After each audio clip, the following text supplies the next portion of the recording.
Hey folks, welcome back to Let's Play Final Fantasy X, which may or may not be the 1000 subscriber special of the mysterious JG. Tidus is freezing cold, he's starving, and he just got done having a haunting nightmare about the day 10 years after his father disappeared forever, where Auron made fun of him because he blew a call in a blitzball game. Also, a little purple child appeared and taunted him. Now he's lost and scared and hungry and freezing, and things just aren't going that good for him. But hopefully things will turn around. I can already sense that things are just going to start going better from Tidus as soon as we unpause the game.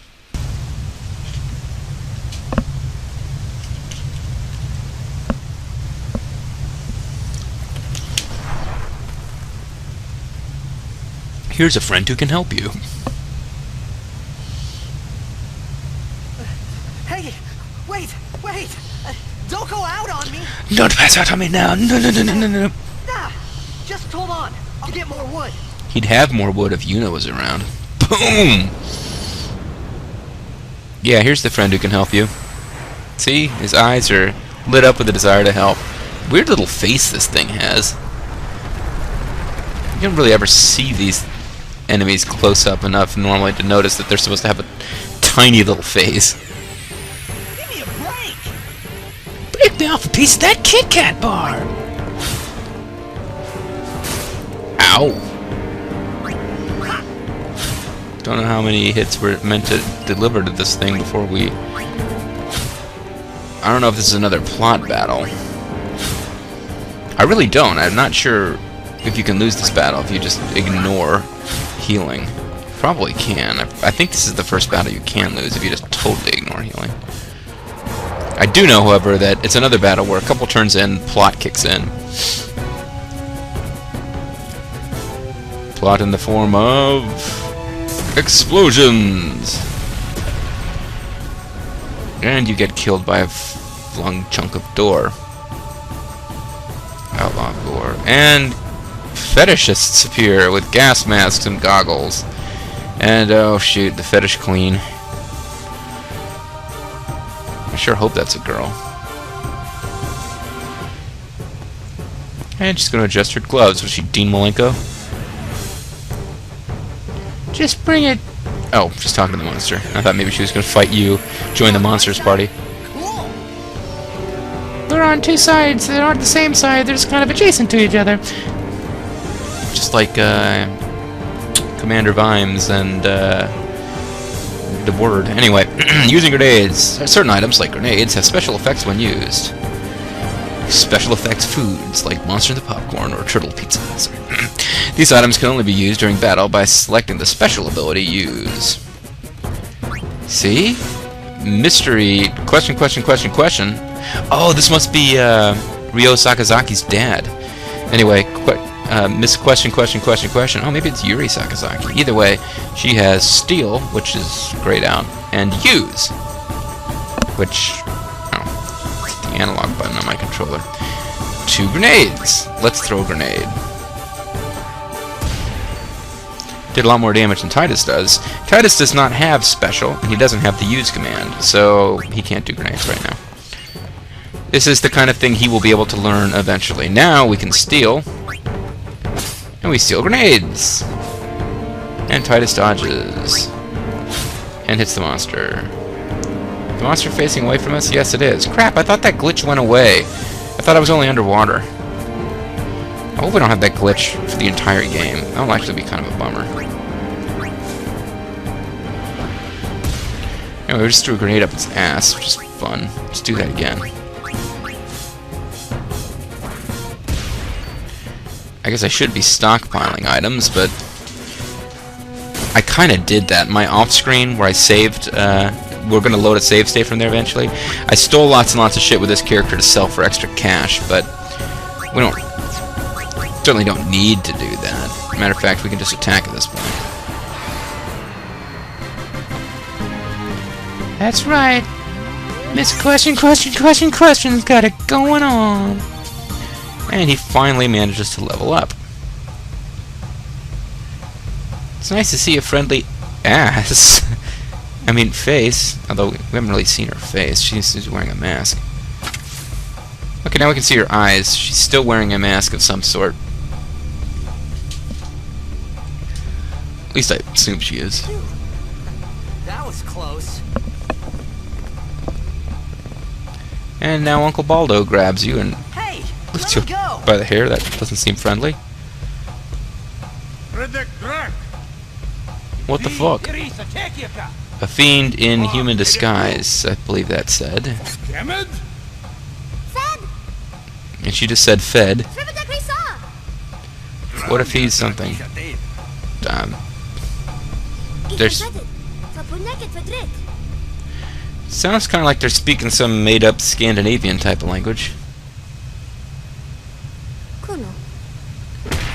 Kuno means I'm gonna hit you really hard in the nuts. I know he's grabbing his chest, but his stomach, but I'm assuming he just took a taser to the nuts. My thoughts tend to drift there, even if there's no particular reason for it. You know, just be like, I'm bored. It's Tuesday afternoon. Wonder what they're serving for lunch. Hope it's tacos. I like tacos. Oh, I just had a clear image of somebody giving me a taser to the nuts. What do you know? That's not actually true, folks. I'm being goofy. I'm having goofy fun with you folks. I'm going to pause the game for a second because I need to check something real quick. Sorry. I'm trying to download a file, and I believe it is not working. Mesa of Lost Women. That, yeah, I'm pretty sure that didn't actually work. Crap. Oh well. Sorry, folks. Trying to download here is a big pain in the ass, but you don't need to hear about that, so let's get back to the story. I'm having nightmares. Bosses keep facing away from me, totally ruining the game. Oh. And there's no s'mores. Wait, that's not happening yet. Did he just call us a cabbage? Hey, that hurts. Yeah, you think he knew it hurts. Whoa. Okay. There's no toxic gas up here. You can take the mask off. Canis. Canis?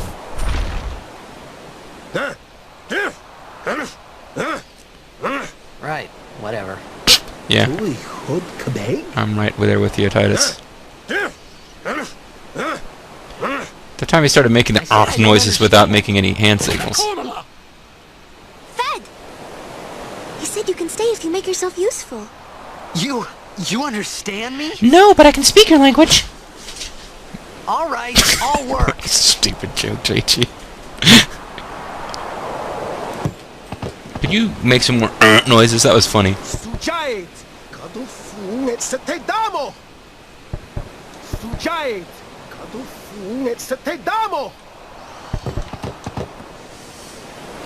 Are you afraid of the sea? Something. If something death, something death, something. And he gave me potions. And that is something I exploited off screen too. I ended up collecting like 99 potions so I could sell them later. I'm telling you, this is what I was doing when I was like watching videos and shit. I was just like find stupid ways to get slightly ahead in this game. Oh, almost forgot. I almost forgot to speak dumbass language. Using the sphere grid. The sphere grid is used to develop your characters by activating nodes of spheres. Let's see how this is done. This is basically how you level up. Select sphere grid from the main menu. And no, at this point I cannot tell if I'm using the International Expert Sphere Grid or the Standard Sphere Grid, because the tutorial always shows you the Standard Sphere Grid. The tutorial does not reflect your status in the game, because he's got 4 sphere levels saved up and I've only got 1. The cursor appears at the selected character's current position. Use left, up, down, right to move the cursor. Information on upgrades is displayed up top. This information is for defense upgrades. This will let you learn an ability. These upgrade locations are called Scroop. Scroop these nodes to upgrade your characters. A character must be on or adjacent to a node in order to activate it. Did you say, nerd? Let's go through this step by step. Yeah, please. If you press circle, the cursor returns to the character's position and a list of commands appears. If you select Scroop, the number of steps the character can move is displayed. The equivalent The number of steps a character could move is equivalent to his scroll. Sphere levels are gained by getting scroll, which are obtained by participating in battles. The character must fight battles to gain AP and raise sphere levels in order to move around the grid. In short, if the character does not participate in battles, he will not grow stronger. It's a bit of a jip. You have to be in battle, but you don't have to do anything. So if you've got like Tidus, Yuna, and Auron, I can mention Yuna. It's not like you're not aware that character's on her way. In battle, and Auron and Tidus defeat the enemies, and Yuna never even takes a turn, Yuna won't get experience. However, if Yuna is in battle and she like just defends or something, and Tidus and Auron defeat the enemies, all three of them will get experience. That's the way it works, pretty much. In this case, Tidus has 4 sphere levels, so he can move up to 4 squirrel. In general, you should be careful not to rush, or you may forget to activate nodes. Yeah, it's annoying. It would be annoying to watch, so I'll probably do my leveling off screen, but I tend to, every time I get a sphere level, I go and I use it immediately. So let's take one step. Take one step, and then again, do the squirrel. And learn the ability Cheer. Note that you only have to be next to a node in order to activate it. So really, you could move ahead 3 and then activate all 3 of those nodes, because you can activate the one you're on and the 2 adjacent. But hey, you automatically spend the required number of sphere levels and the character moves. When the character arrives at the designated spot, you will be asked to confirm the move. Confirm by selecting yes. At this point, the movement process is complete and cannot be cancelled. If you want to activate nodes you passed over, you must spend sphere levels to go back. When you're retracing your steps, you can move 4 steps by spending 1 sphere level. However, backtracking every time is not very cost efficient, so plan ahead to avoid wasting sphere levels. And that's the big thing about the expert grid. Much more freedom to move around in different paths. It's not linear, which means that what has happened to me is I have had to grind a lot more than you normally would, because I want to go out, explore partway up a path, grab a few things from that, and then return and go to a different path instead of finishing one path at a time. And as a result, even though you backtrack much more efficiently than you move forward, you're still wasting sphere levels. So yeah, that's how the expert grid works. Like if I wanted Lulu, the black mage, to get Cure, which is relatively early on Yuna, the white mage's path, well, you can't really do that at all in the standard sphere grid, because their paths are pretty much set. And when you've learned every skill with a character, then you've kind of got the ability to jump back in the game, and like if you wanted to, I don't know how to explain this, but if you, okay, basically the paths for each character are pretty linear on this little sphere grid thing, and they don't interject that, or cut across each other much at all. Kamari is the one exception. We'll meet him later. He's a character who doesn't have his own path. So he starts out kind of in this little area of his own, but eventually you have to sort of force him to take a path of another character, which means that he is the one character you get to mold a bit in the standard game. And you can make him another white mage, secondary mage behind Yuna. You can make him another warrior behind Auron. You can make him another black mage behind Lulu, etc. In the expert one, you've got a lot more freedom, and they cut paths across a lot more often. So, like in the standard game, if you wanted Lulu to learn white magic, since she's going to, traveling along a black magic path, she gets a lot of intelligence upgrades that she can earn, but she doesn't get skills for white magic. She just gets black magics that she gets to learn. But she's built in such a way that if she had the white magic skills, she'd be good at them, because she has high intelligence, high magic stats. So in Final Fantasy, X, the non-international version, the standard grid, what you really want to do is make Yuna finish her complete path, learn all this white mage skills, have Lulu finish her complete path, learn all of her black mage skills, and then if you're going to keep leveling up to try to fight, optional bosses and stuff, and even if you're not going to do that, by the time you get to the end of the game, you'll probably have begun on your second path with most of your characters. You're going to definitely in that game want Lulu, who's already built for magic, to learn the white magic skills, and Yuna, who's already built for magic, to start learning the black magic skills. In the challenge grid, you've got a lot more freedom. So what I found myself doing is I'll have like Lulu is learning some of Yuna's skills and then going back to her own path to learn the black magic skills, and vice versa. Yuna is learning her own skills, but then she'll go over to Lulu's path for a while and then return to Yuna's path. That involves a lot of backtracking and wasted spheres, which basically means as your characters level, they've got more skills than they would have. Yuna's got like a mix of white and black, which is good, and she's got she's got good intelligence upgrades and stuff, but it's just costing a lot of sphere levels to do it, so yeah. Hope that was fun. Hope that didn't bore you to death. Let's keep going with this. Okay. Game agrees. Now that the character's in place, let's activate a node. Activate nodes, you must use scroll. Spheres, I almost said scrolls, can be activated by various means, such as defeating enemies. Press circle. Now use. And I'm tired of reading this now. It's explaining what the different spheres are. Spheres are an item that are dropped by enemies, and you have to use them to activate a grid. And the 4 basic types are power, mana, speed, and ability that you use to activate the ability spheres. Will teach you a new ability if you're on the sphere grid at a place where you can learn one. Basically, it just means you can't just move. It's not quite as simple as you gain enough movement points on the sphere grid, you can move to the new skill and you learn it automatically. You've got to have an item that lets you learn the skill. For the standard stuff like abilities, defense up, power up, speed up, whatever, magic up, you're using these 4 sphere types, which are incredibly common, and the only time you'll ever run out of them is if you start doing some kind of like experience farming trick where you're getting tons and tons of experience per battle and not actually defeating a large number of enemies. And when you start doing that, you might run into not having enough spheres to activate nodes. Otherwise, in the course of normal fighting and grinding, you'll have plenty. And there are special nodes, or sphere types that they'll talk about, which are much rarer. And yeah, they do different things. Like, for example, they'll take an empty slot on the grid and put an ability or something there for you to learn or use. Okay, so I'm explaining it, and we're also going through this tutorial, so yeah, I don't know why we're doing that. This is not going to break me quite as badly as all the RTKX tutorials did. Also, every node on the grid can be activated separately by each character. Yeah, that's an important thing to note too. Tidus has learned the ability Cheer. That would not mean that Yuna or Auron will know Cheer. Tidus will know Cheer. And, yeah. This means that a character can reactivate a node already used by another character by moving it to it and using the corresponding sphere. Note that locks cannot be opened at present. Another tutorial will become available once you're able to open them. Yeah, there's locks on the sphere grid. That's one of the things where there's different sphere types other than the standard 4 that are used for unlocking those things. We'll see that later. Now that you know how to upgrade your characters, let's look at the other useful features of the sphere grid. A character's current status can be displayed by pressing triangle.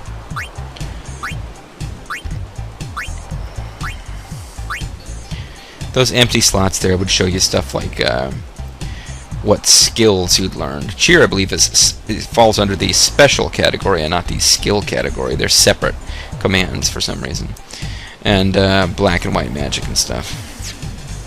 And I can switch between characters. There's Question Girl, who's on a different section of the grid from Tidus.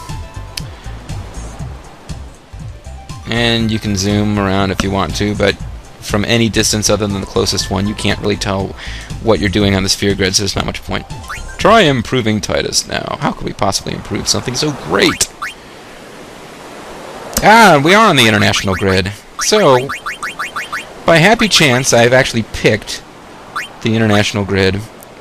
So you saw in the tutorial, Tidus was on a grid that had like one path going forward. And there was actually a lock behind him, so he couldn't go the other way. Later in the game, you would be able to unlock that, and Tidus could explore in the other direction, which would actually take him, if Tidus went backwards, he would actually go back to kind of a central sphere like this, which is where Kimahri would be on the sphere grid. And Kimahri is this like central sphere, doesn't really have a whole lot going on. He unlocks some basic skills and stuff, but eventually it's right at the center of this sphere grid, and all these other spheres, those other paths break off of it, but there's locks keeping him from getting to them. But by that point, you'd probably be able to choose how to unlock at least one of those paths, and then Kimahri would take it and just be trailing behind. Like, he could trail behind Tidus on Tidus's path, and so forth. International one's a little different. Like, this is Fleet, that's one of Tidus's skills in the regular game. Haste.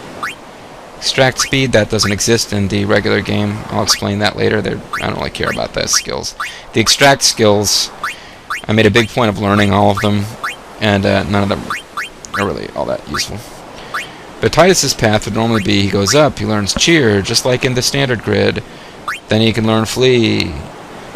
Then he will eventually learn Haste. And as he makes, you see here, he's got two different directions he could go in. You wouldn't have this in the standard path. But he can go over this way and learn Provoke, which is a Tidus skill.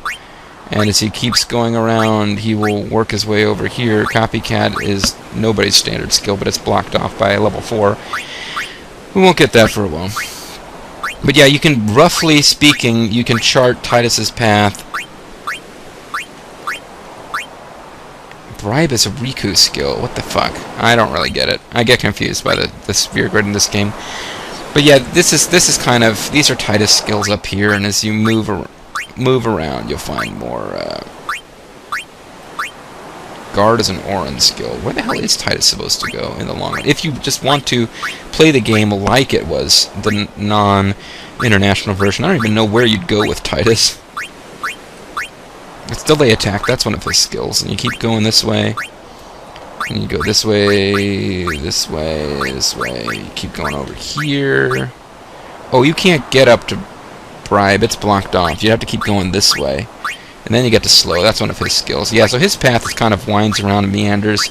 If you don't unlock anything special, and you just keep following the defaults, his path is going around this way. Here's question. Her path is kind of weird too, but she's got Use and Steal, and if we kind of follow her path around, she'll get Luck, Spare Change.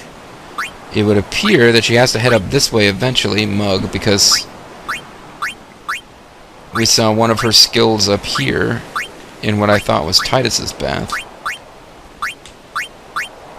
That's Nab Gill.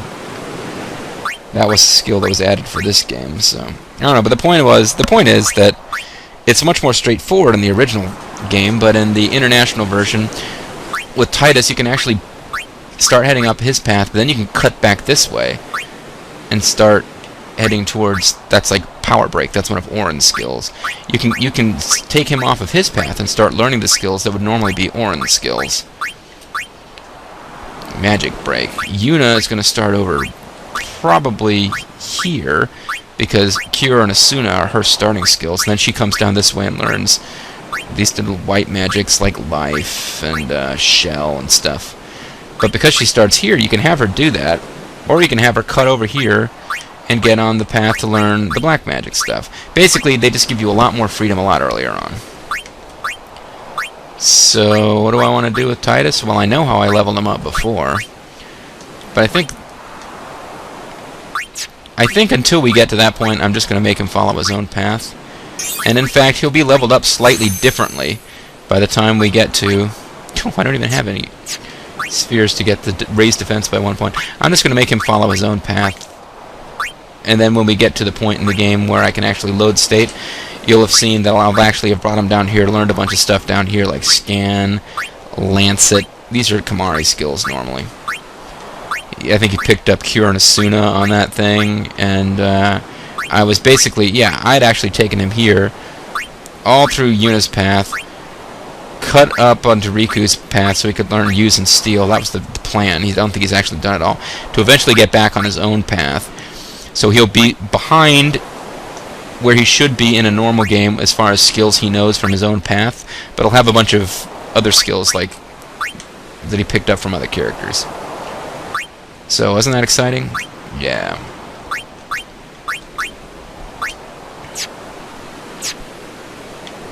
Alright. But just to keep things simple, in order to get to this point, which is not, it's not really 47 hours of gameplay by any stretch ahead, it's just that I did a bunch of blitzball and grinding to try to get my characters leveled up. But it is a good ways ahead. But until we get to this point, it's certainly not halfway through the game. But until we get to that point, we're going to just follow everybody's default paths as though there was no expert sphere grid and ability to move from path to path. We found some ancient ruins right beneath us. And the plot It's not continues. active now, but there should still be some power left. We're gonna go down there and activate it. And then we should be able to salvage the big prize. Okay, let's The get big to prize being what? Roger. World peace? Female orgasm? What?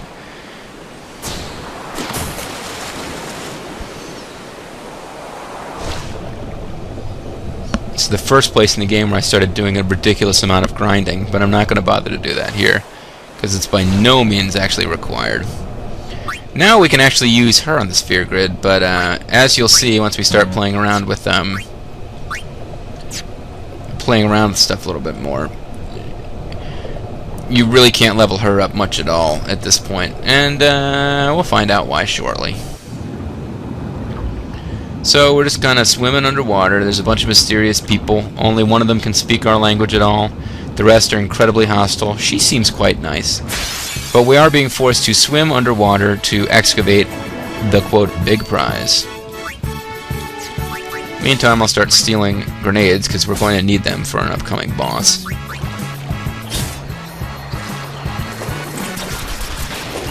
And that green explosion around her makes it seem like there's some kind of poison elemental to their attack, but I'm pretty sure there isn't.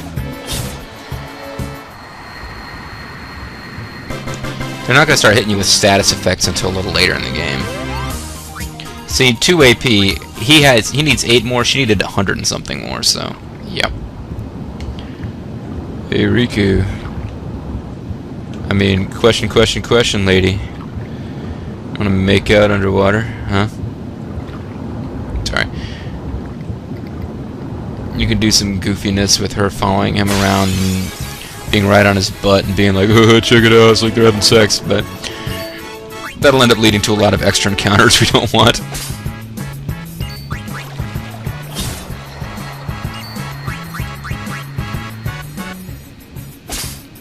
At this point, I'm willing to steal with her every turn because Tidus can handle the combat himself, but yeah, 433 AP at 2 AP per battle means we ain't leveling her up. But what we are going to do is accidentally turn the volume way loud on the headphones. Then we're going to end the video.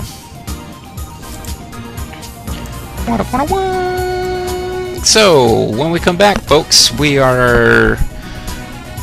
well, we've got a bunch of really hostile blonde people, except for the bald ones. The bald ones, yes, the bald ones are after us. Alec and the lesser bald ones are all involved. No, we're going to dive underwater and retrieve some kind of treasure. And hopefully we'll be rewarded with the ability to understand what the hell these people are saying. I don't know, folks. We'll find out, though. Thanks for watching. See you next time.